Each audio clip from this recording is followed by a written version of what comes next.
What are common relationship challenges that people experience with themselves and others? Sounding like a broken record, it all comes down to the compassion you have for yourself. When you feel good about yourself, that for me, what word, right? So, I mean, and again, there's clinical studies that prove this. People are like monkeys. Monkey see, monkey do is not just a saying; it's based on how we really are. So, someone smiles at you walking down the street. Typically, not everybody, but typically, well, not all the time, but typically you share that smile or it'd make you feel good to see somebody laughing, to see someone enjoying themselves.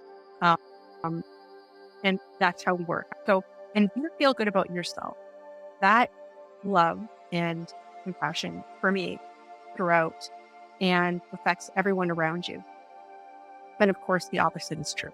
So if you look at relationships, I would say the number one thing is communication. Communication is always the problem. It's always communicating enough, communicating effectively, not communicating what's important. And of course, this is all very subjective, right? Subjective to how I see things, how you see things, and how the other person might see things in the relationship. So, and of course, there's all these variables that also come into play. But what should be constant is that self-compassion and that self-love. Because if you have that, then it doesn't really matter what's thrown at you because you understand this is who I am. This is what I need to be happy, healthy, and comfortable. So that's what I'm going to communicate. And like I said, we copy each other. So I said to say, if I model that behavior, chances are pretty good. I'm a therapist of probability. The probability is pretty good that the person I'm communicating to over time will start emulating that behavior as well. In other words, they'll start communicating to me what their needs are to be happy, healthy, and fulfilled in that moment. So now you have better communication. That doesn't mean that you're going to agree on everything. That's not what it means. But what it means is that you're reinforcing, you're advocating for yourself, what's important to you, not at the expense of anybody else, not just stick it to the other person, for you. To say, let's say, I need to have dinner at 7 o'clock because I have to be in bed by 9:30, but I still want to spend time with you. That's really important to me. So why don't we start the dinner process at 6? And the other person to say, well, that doesn't work for me. This is what works for me. And then to have that open dialogue where it's like, okay, this is what you need. This is what I need. What's the common thread there? Well, the common thread is that we still want to spend time together. So how do we make that without, not at the expense of other things that are important to us? And I know it sounds like a lot of work, and it is, because you're dealing with another person. We don't all think the same.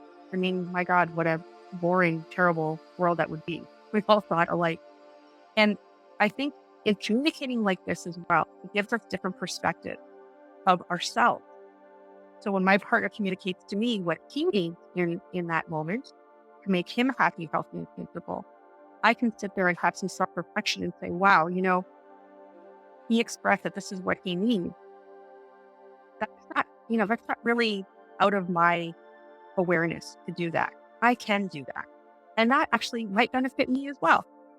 He says that he's got to go for a run for half an hour every day.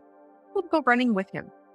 That would kill two birds with one stone. We get to spend time together. I get to improve my health, right?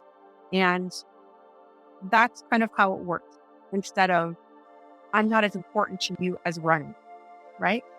So it's about finding a compromise, but not at each other's expense and learning what is important to you and reinforcing that so that you understand who you are and what your needs are. And hopefully, like I said, your partner will also emulate that and that promotes better communication. Again, there are many clinical studies that show that this works. And as a therapist, I do work with couples, and it seems to be a good exercise for couples to do to explore these boundaries and these needs on a regular basis.